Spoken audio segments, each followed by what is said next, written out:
Ndugu zangu waandishi wa habari, leo tumewaita hapa asubuhi kwa ajili ya kutoa taarifa ya kazi ambazo zinaendelea kufanywa chini ya Wizara ya Madini kupitia kikosi kazi ambacho kimeundwa kwa ajili ya kudhibiti biashara haramu ya madini, vile vile kudhibiti utoroshaji wa madini ambao imekuwa ni jambo kubwa linalokosesha nchi yetu mapato. Hivyo naomba leo nitoe taarifa kwa ufupi kabisa kwamba mnamo tarehe 25 mwezi wa 7 mwaka 2026 dhahabu yenye uzito wa kilogramu 4.4 ilikamatwa na vyombo vya dola eneo la Kiluvya, mkoa wa Dar es Salaam. Dhahabu hiyo ina thamani ya shilingi bilioni 1,238,458,594 na senti 42.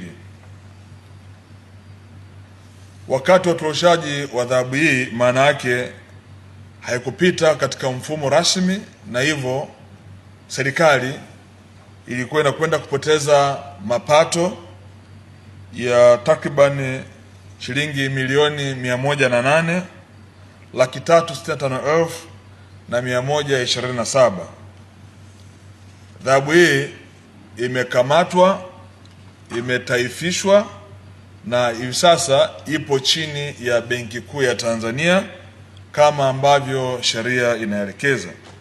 Ndugu zangu waandishi wa habari, naomba nichukue fursa hii kuendelea kuwakumbusha umma wa Tanzania na hasa wadau wa kwenye sekta ya madini kuendelea kuzingatia sheria, taratibu na kanuni zinavyoelekeza za biashara ya madini hapa nchini Tanzania. Hali hii ya utoroshaji wa madini inapelekea nchi yetu kupoteza mapato mengi sana ambayo mwisho wa siku yangekwenda kutafsiriwa katika kuboresha huduma za kijamii ikiwemo elimu pamoja na afya, kwa sababu fedha hizi ni fedha ambazo zinaingia mfuko mkuu wa serikali. Hivyo vitendo vyovyote vya kutorosha madini, maana yake unainyima haki nchi yako ya kuweza kuhudumia wananchi wake vizuri. Nataka nitoe rai kwa wadau wote wa kwenye sekta hii waendelee kuzingatia taratibu za sheria. Tutaendelea kuimarisha ulinzi na usimamizi ili biashara yote ya sekta ya madini ikafanyike katika vituo vya ununuzi ambavyo viko 117 nchini Tanzania na masoko ya madini 44 ambayo yamewekwa maalum kwa ajili ya shughuli za ufanyaji wa biashara ya madini. Mtu yoyote ambaye atakutwa na madini pasipokuwa na kibali maalum na hajapita katika masoko, atambue kwamba madini hayo ni mali ya serikali na yatataifishwa, yatahifadhiwa Benki Kuu ya Tanzania. Na zoezi hili litaendelea na limekuwa likifanyika maeneo mengi, na nazo taarifa nyingi sana za hivi sasa mbinu zimebadilika na hawa watoroshaji wameanza kutorosha kupitia vyombo vya usafiri. Mmeona kwenye zoezi hili huyu mtu katoka Kahama mpaka kuja Dar es Salaam hapa, na si mara ya kwanza. Hivyo naielekeza task force ya Wizara ya Madini kuhakikisha watuhumiwa hawa wanahojiwa vyema ili tumfahamu mtu ambaye anapokea madini haya hapa Dar es Salaam, ambaye ndo amekuwa chanzo na kichocheo cha mara zote kufanya biashara hii kupitia watu hawa. Lazima tutibu mzizi wa tatizo.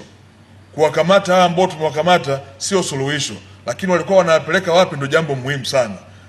Naelekeza kikosi kazi kuhakikisha kwamba kwa kushirikiana na jeshi la polisi watafutwe watu wote kwenye mnyororo wote mzima. Nataka wapatikanike na wote wapelekwe mbele ya vyombo vya sheria. Lakini pia iwapo muhusika alikuwa ana leseni ya ufanyaji wa biashara ya madini, maelekezo yangu yamekuwa ni kwamba mtu yote ambaye tunamkamata hivi sasa tunamfutia leseni tunamfutia dealer license, lakini vile vile tunam blacklist. Hata fanya biashara hii tena ya madini. Kama kuwahi kufanya biashara nyingine au kufanya shughuli nyingine za kilimo na ufugaji, basi ndio atatafuta namna nyingine ya kuweza kuishi, lakini hata fanya tena kazi katika sekta ya madini. Nataka tuwaondoe watu wa namna hii. Kwa maelekezo yangu ni kwamba tutawa blacklist hao. Hawezi kupata leseni tena, na ndio itakuwa mwisho wake. Iwe fundisho kwa ajili ya watu wengine wote. Ndugu zangu, sekta hii hivi sasa imeendelea kutoa mchango mkubwa sana katika uchumi wa nchi yetu ya Tanzania. Tukidhibiti utoroshaji wa madini, nchi yetu ina uwezo kunufaika vizuri na sekta ya madini. Kama tu katika mwaka wa fedha ulioishia tarehe 30 Juni mwaka 2026, sekta ya madini ndio sekta iliyoongoza kwa kuingiza katika mfuko mkuu wa serikali mapato yasiyo ya kikodi. Tumeingiza shilingi trilioni 1 bilioni 393. Tukiimarisha zaidi, tuna uwezo wa kufanya vizuri zaidi, na ndio maana hatutawachekea watu wa namna hii.